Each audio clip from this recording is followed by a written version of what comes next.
Opening day is here. We finally made it. And there's a ton of prospects on rosters. But not every guy who made their team is a top prospect. And not every top prospect made their team. Let's talk about how we got here and how those guys who were stuck in the minors can get promoted to the bigs. You are Locked On MLB Prospects, part of the Locked On Podcast Network. Your team every day.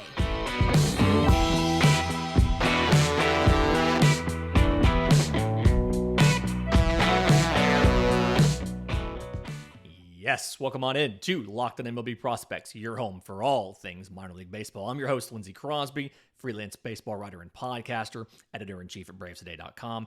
Thank you for making this your first listen. Every single day, this should be a national holiday as far as I'm concerned. This is opening day. This is the greatest day in the calendar, but it's not the greatest day for everybody. Some of the top prospects didn't make their teams. And some guys that made the teams weren't top prospects. So let's talk about how we got here. First, couple prospects that were not top 100 guys, but that made their team because of improvements and changes. First one I want to get to, outfielder James Outman for the Los Angeles Dodgers. 2018 7th rounder out of Sacramento State. Has always been a physical specimen. 6'3", 215, fantastic athlete. But it's something where offensively, he seemed to kind of not really put it together, had to make some changes to his offensive profile to kind of tap into and unlock that power. 2021, he is in high A for 65 games, slugging a .472, hit 9 home runs. Kind of felt like he could do a little bit better. Well, he's taken a step offensively with his swing. Something the Dodgers have worked with him. They wanted to be able to get him to fire his hips through as well as lowering the hands. Remember we talked about arm bars and bat wraps and what are the issues with those, and it's not the fact that they exist, but it's the placement of the hands versus the body. James Outman had to lower his hands so that he could get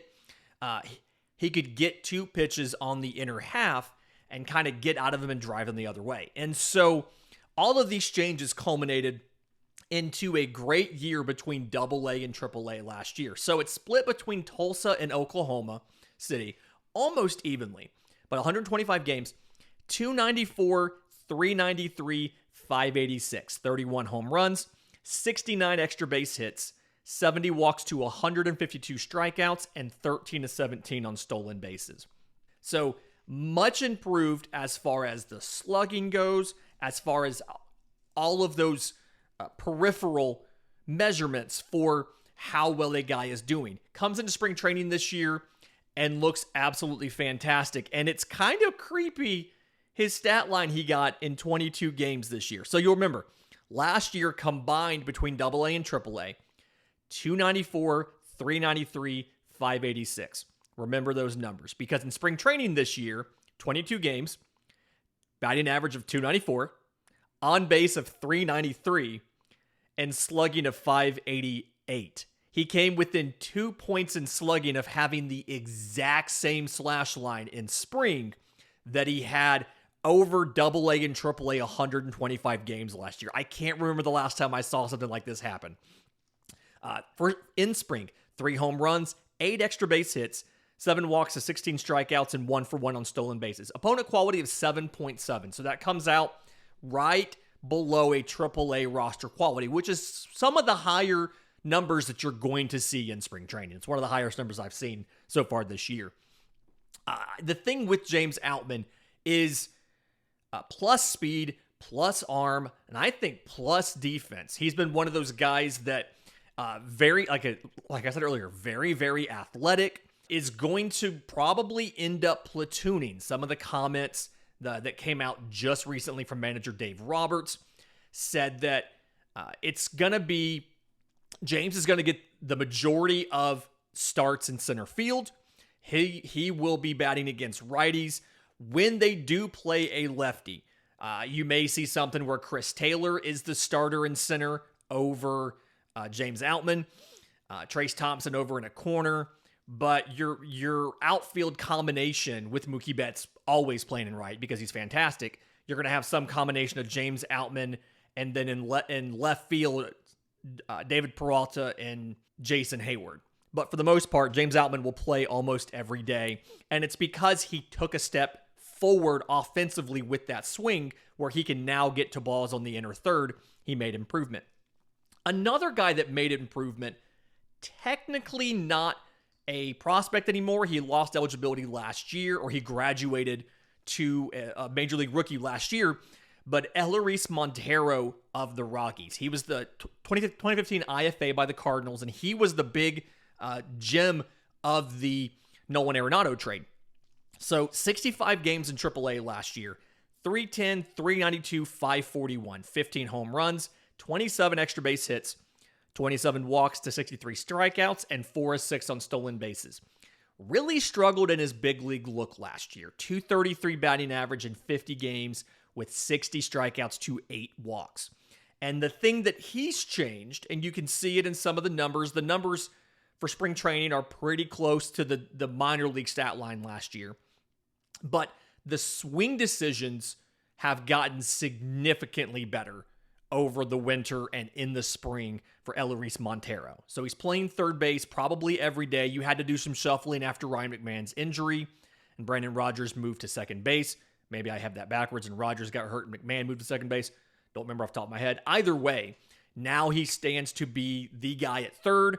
He's got a big frame. The arm strength's really good, but I think he's going to be below average to average defensively at best at third base, but he's there to hit bombs. He's going to be able to hit bombs because he's gotten a lot more comfortable in the box. And rather than just going up there and swinging at anything in the zone, he's a lot more selective at looking for pitches that he can legitimately drive. So look for him to play some third. If they decide the defense isn't good enough, they can pull him over and use him some at first base or at DH.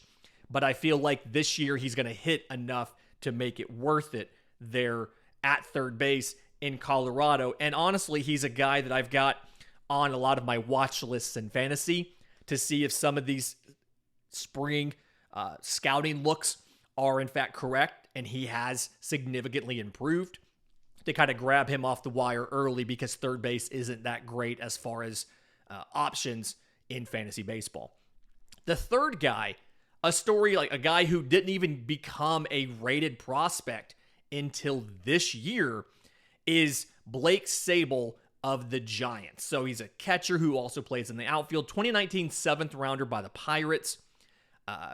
Was taken by the Reds in the Rule 5 draft and then traded to the Giants for a player to be named later this year. But last year between AA and AAA, he's finally broken through. He finally broke through with the bat. So AA Altoona, AAA Indianapolis combined 284, 363, 497, 19 home runs, 51 extra base hits, including 9 triples for a catcher.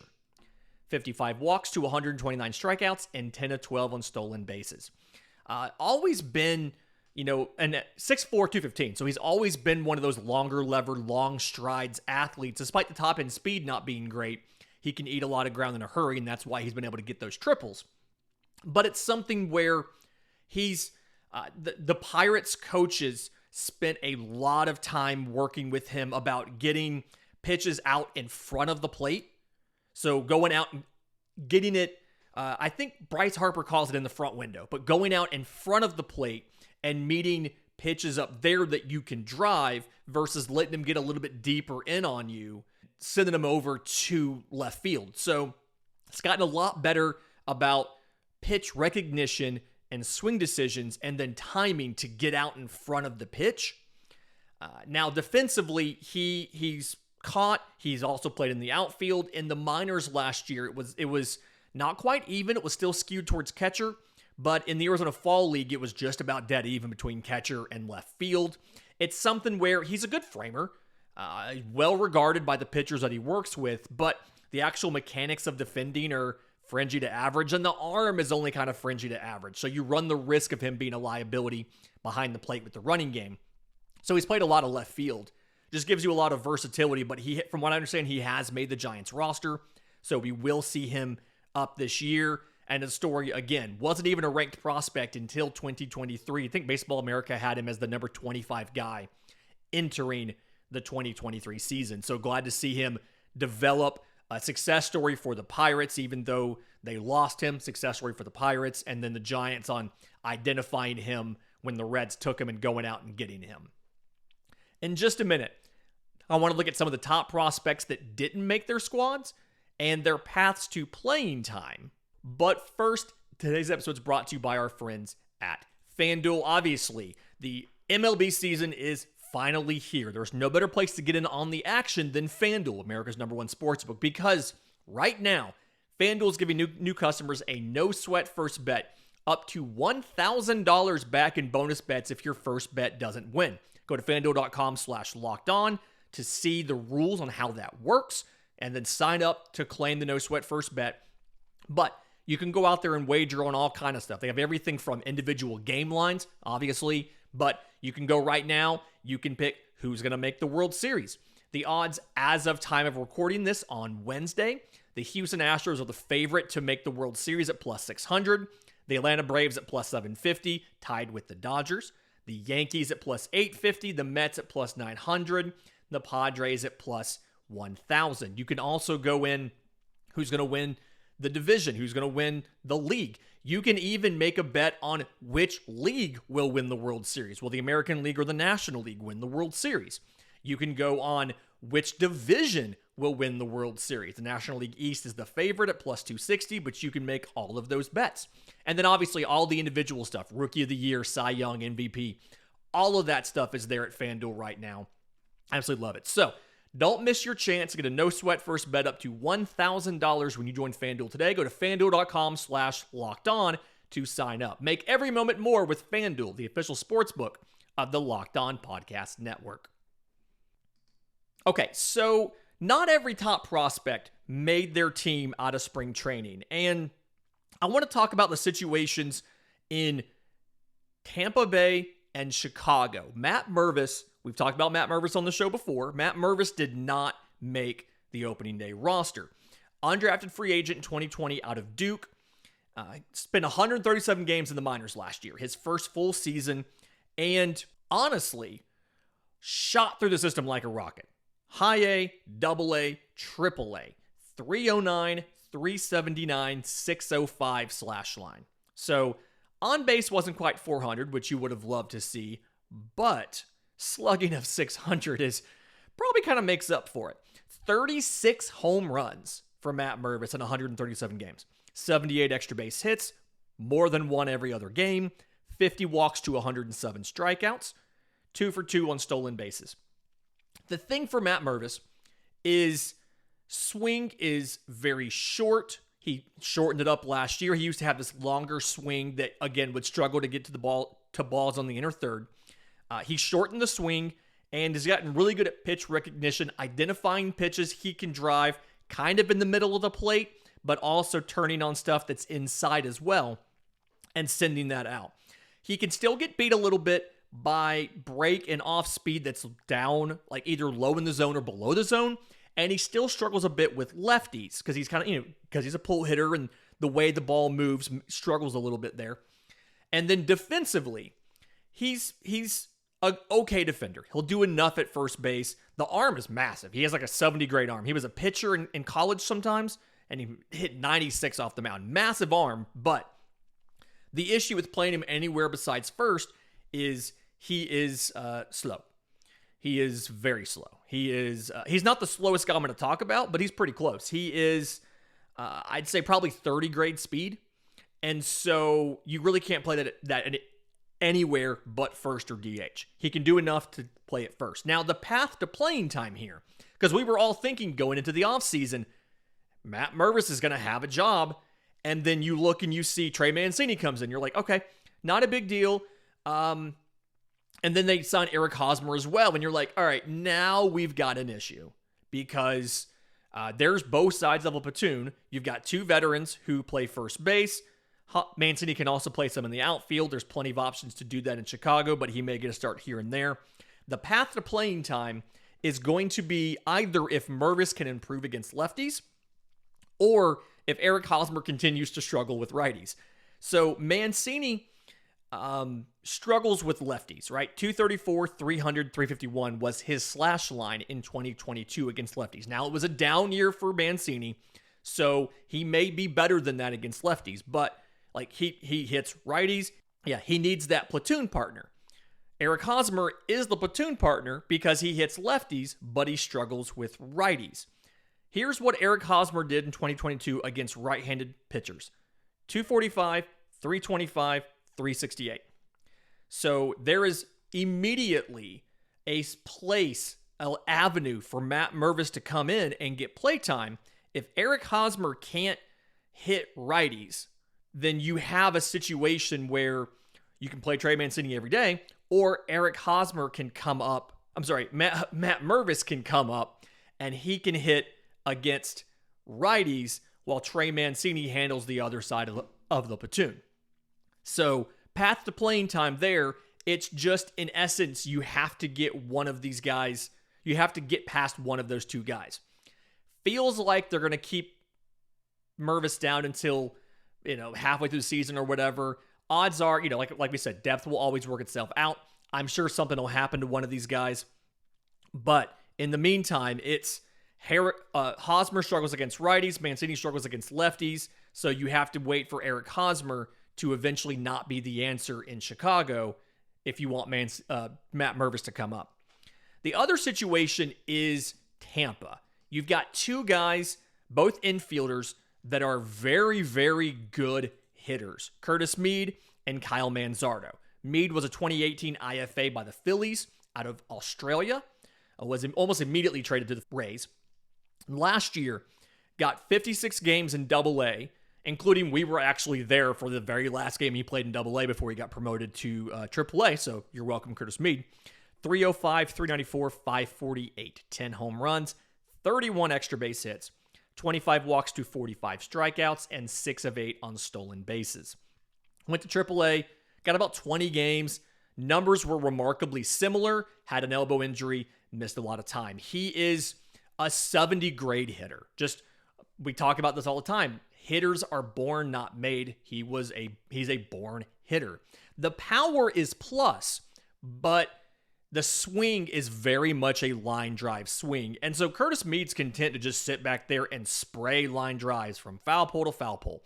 I think if you work on the launch angle, you work on the comfort in the box, things like that, you absolutely could see Curtis Mead get to 20 to maybe even 25 home runs in the future. But right now, he very much is just gonna come up and spray balls across the yard, which perfectly fine. That'll still get runs. You don't have to hit every ball out of the park. The issue you have with figuring out where to put Curtis Mead is his defense isn't great. Speed is solidly below average, 40 speed. The arm is below average as well. He's actually a guy who I feel like the shift ban helps him because he doesn't get exposed. Because some teams move, like when you do an extreme shift against a lefty, some teams move the third baseman to shallow right field. Some teams, and the Rays are one of these teams, shift the second baseman to short right field, move the shortstop over to second, move the third baseman over to short. So rotating everybody around would kind of expose Curtis Mead to having to make the throws from shallow right field, and having to stay on the dirt now, it's a little bit easier for him to make the play. He was at third base, some in the minors. I saw him there at AA Montgomery. And the only time that really his arm strength wasn't an issue was on the slow rollers to third that you had to bare hand and throw to first. That's probably the only time I saw him make a throw with enough on it, enough time, and not be worried about the arm strength. Anything that was in the hold or a hot shot where he's playing back or guarding the line, you'd worry the arm strength wasn't enough to get there. Kyle Manzardo is the other guy that we're trying to find a way to get him into the lineup. 2021 second rounder out of Washington State. Another guy, 70 grade hitter. Very, very good at making contact in the zone. Very good about not chasing. Very good pitch recognition. Very hard to get him to get out of what he's trying to do. Another guy sprays line drives to all fields. Kind of an atypical first base profile. He doesn't hit a ton of home runs. I think he could develop the power to do that. And he's about 6'2", so it's something where it's just not a big part of his game. He can get into one, pull one, send it out, but he's just, again, line drives to all fields. 93 games in high A and double A last year. 327, 426, 617 slugging, 22 home runs, 49 extra base hits, again in 93 games, so more than one every other game. 59 walks to 65 strikeouts, walks and strikeouts, very close. Again, it is hard to get him to chase. 1 for 2 on stolen bases.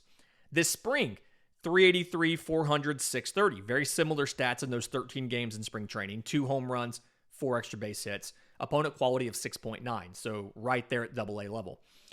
The issue you have with finding playtime for Kyle Manzardo, he's a good defender.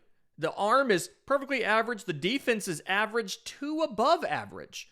The limiting factor is his speed. Kyle Manzardo, as politely as I can say, is probably one of the slowest players in baseball.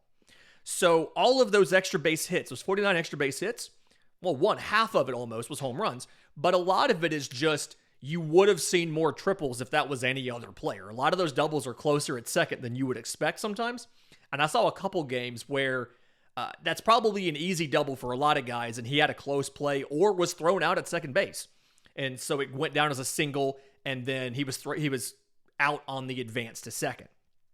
So speed is like legitimately 20 grade speed. Like think about Albert Pujols in the last 2 years of his thing. Think about David Ortiz. Like that's the kind of speed we're talking about for Kyle Manzardo. Good first baseman. Does all of the stuff you need. Good hands, good picks. The arm is good to throw over to third if he has to. All of that's great. He's just kind of slow. So have to figure out how to get these guys into the lineup. It looks like Yandy Diaz will be the first baseman. You've got a situation, Isaac Paredes is the third baseman, Brandon Lau at second, DH, Harold Ramirez. It's probably going to have to be ineffectiveness or unavailability to get one of these guys up. I feel like Mead's probably the first one to come up. He's got more time in the high minors, as well as he has the flexibility of, if Brandon Lowe has more issues with the back at second, he can come up and play second base as well. So, just same thing. Typical Tampa problem of you have too many good hitters, and you have a guy in Curtis Mead that's defensively challenged. It's even harder to find a place to put him in the lineup.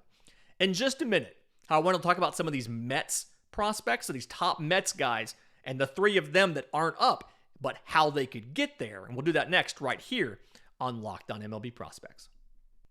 And we're back. So, talking about Mets prospects that didn't make the bigs. We mentioned this on yesterday's show, but third baseman Brett Baty, catcher Francisco Alvarez, infielder Mark Vientos are all going to start the year in AAA. And frustrating, I know they're going to be in Syracuse instead of in New York, but there are paths to get these guys there. And I'm trying to figure out who's going to be the first one. So, Brett Baty playing third base, Francisco Alvarez as the catcher. I think the best situation here is going to be Alvarez. 2018 IFA, large man, 5'10", 240.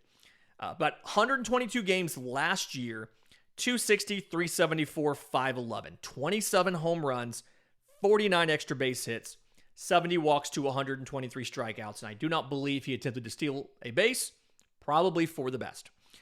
Got a little bit of time, 5 games last year, went 2 for 12. Those 2 hits, double and a home run.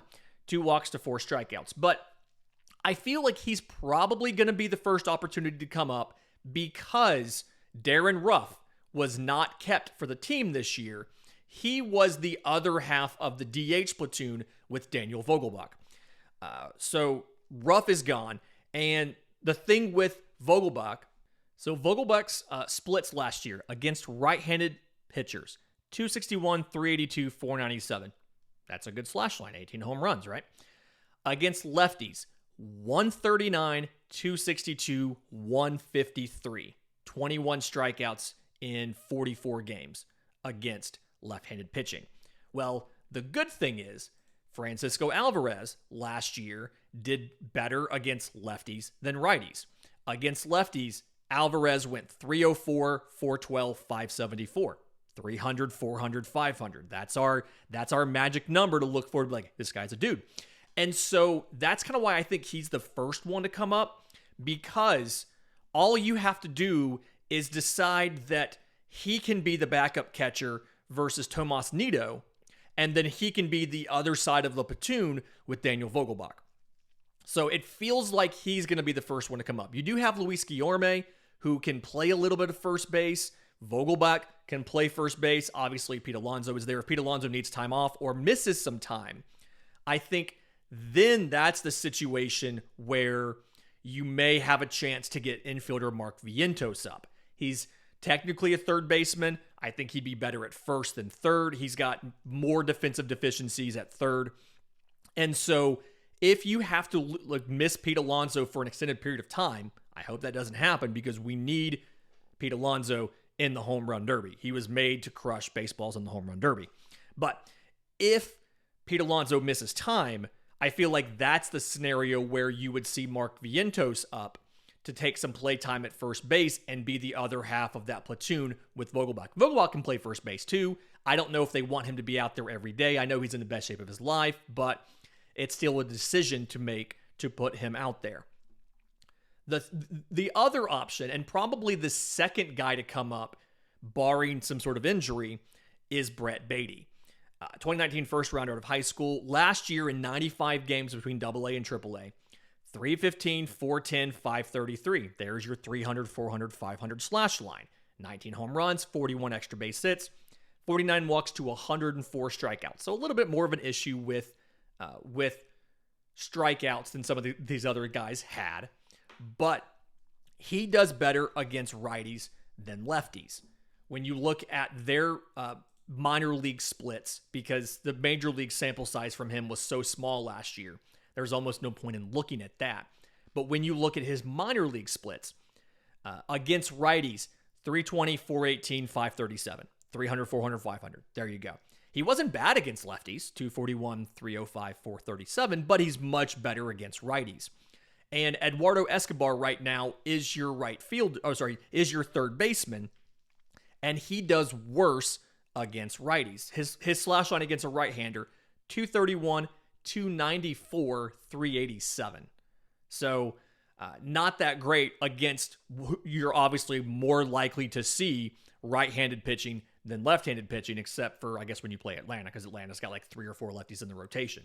So it feels like if Escobar struggles, you have an opportunity to bring Baty up. Baty can take the strong side of the platoon, play against righties. And since Baty does hit lefties fine, he's not bad against lefties. 241, 305, 437. It's not blow you away, but it's fine. You have the option. You can play Baty some in left field in place of like a Mark Canha or somebody, because Baty did play, I think, about 20 games in the minors in left field. So he has some experience there if you want to get him in the lineup, or keep him in the lineup if you have to make a switch late in the game because a reliever comes in of the other-handedness. So if I'm having to rank this, Alvarez is probably the first one to come up. Baty's probably the second one to come up. Vientos probably only makes it up if you have some sort of injury to somebody and or for some reason they're sticking with Narvaez and Nido and don't want to carry a third catcher. You can see Vientos come up as the backup first baseman and the other side of that platoon with Vogelbach.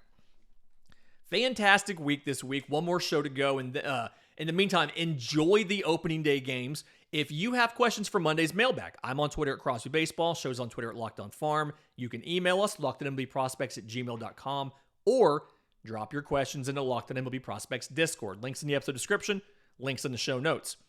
Until tomorrow's show, remember, it's always a good time to pay a minor leaguer.